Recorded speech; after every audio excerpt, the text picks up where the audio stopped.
Good afternoon, folks. Happy Friday and welcome to Weekly Commentary. So as we approach the midpoint of the year, after what has been a volatile and rapidly changing economic and market environment, it's a good time to take inventory of where we are and, importantly, where we may be headed. This week brought disappointing news on inflation. Expectations were already high for what many hoped would be a temporary spike in prices, but the numbers still came in hotter than expected. Wholesale inflation rose sharply in April, reaching its highest level in several years, and it's showing how the Iran conflict is pushing prices higher throughout the supply chain. Producer prices rose 1.4% in April from the previous month, well above March's 0.7% increase, and far ahead of expectations for a 0.5% rise. That pushed the 12-month producer price index to 6%. It's the highest reading since December 2022. Now, this followed Tuesday's consumer inflation report, which also revealed how high energy costs are driving prices higher across the economy. Consumer inflation climbed to 3.8% in April. That's the highest level in nearly 3 years. Now, it's driven primarily by high gas prices, but CPO rose 0.6% in April following a nearly 1% increase in March. These back-to-back inflation increases, it's the sharpest we've seen in 4 years going back to the Biden administration.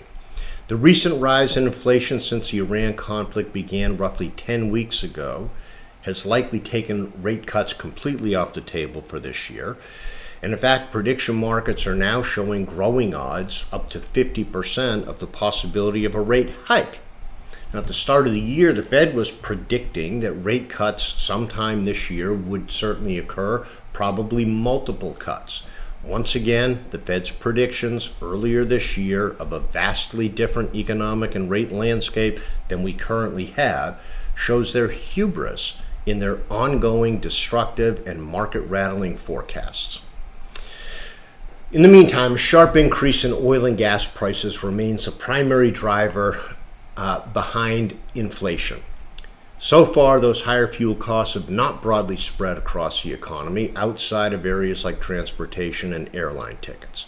Employment data released this week also continue to show strength in the labor market, which, by the way, further complicates the Fed's path forward.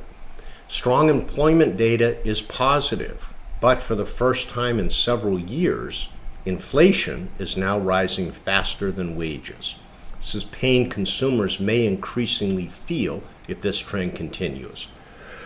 Oil prices also surged again this week, with Brent crude currently trading at around $108 to $109 per barrel. Now, that's above the $100 per barrel I've suggested could be sustained for maybe a month or two before it begins weighing more heavily on economic growth. The latest move higher in oil does appear tied in part to President Trump's recent trip to Beijing. And while Xi Jinping appeared to signal he would not assist Iran militarily, markets were left with little confidence that China would play any kind of role in helping to bring the war to an end. At the moment, the overall backdrop remains a bit fragile. If oil prices continue to rise and remain elevated for an extended period, inflation would likely move higher and eventually spread beyond fuel and transportation and into other areas of the economy. If that were to happen, the odds of an economic slowdown would increase, along with a possibility of a more meaningful market correction, perhaps painful correction. That said, this has been a discussion of possible outcomes. It's not a prediction what I believe will happen. I remain optimistic for both the economy and markets for the balance of the year. I believe the more likely scenario is a bit of an overdue market pullback after 6 weeks of torrid growth rather than a painful economic downturn.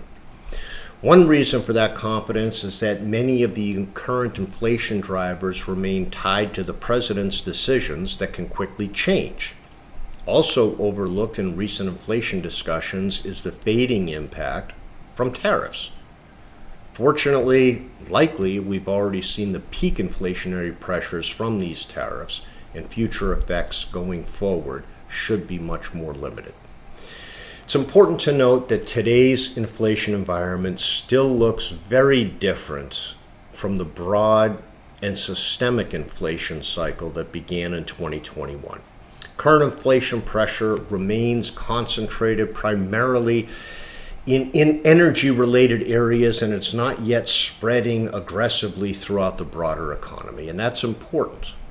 I think some comfort can likewise be taken from the fact that consumers currently sit on over 20 trillion of liquid cash and cash-like assets. This could help cushion the consumer that represents 70% of GDP from temporary rising prices, hopefully temporary rising prices, and help keep the economy afloat while we muddle through this tough period of time. From a market standpoint, additional comfort can be taken from what has been the driving force behind the gains in the stock market that represent a resilient phenomenon. From a market perspective, another encouraging factor continues to be AI-driven growth. Artificial intelligence is playing an increasingly significant role in both economic growth and corporate earnings. In fact, since 1985, valuations have never fallen so much over 6 months without stocks falling too. Typically, valuations only fall when stock prices decline, thus making stocks look cheaper as compared to earnings. In the case of recessions and steep drops in market prices, valuations can fall even as earnings fall because stock prices during those periods tend to decline at a greater rate than earnings decline. And nearly always during rising markets, you'll see valuations increase as stock prices rise faster than earnings, while investors anticipate higher future earnings still. Well, over the past 6 weeks, we've seen the opposite. Stocks have risen while earnings have risen even faster, thus compressing valuations. With future earnings expectations rising, suggesting even faster growth, markets can likely remain resilient even to a mild economic downturn. Now, in the unlikely event we have one, at the moment I'm not forecasting a recession or a meaningful economic downturn. A period of slower growth over the coming months remains possible, but not necessarily negative growth.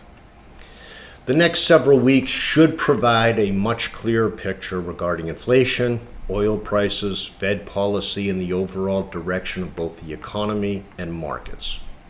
For the remainder of the year, as always, we will rather continue monitoring developments closely and will keep you updated as conditions evolve.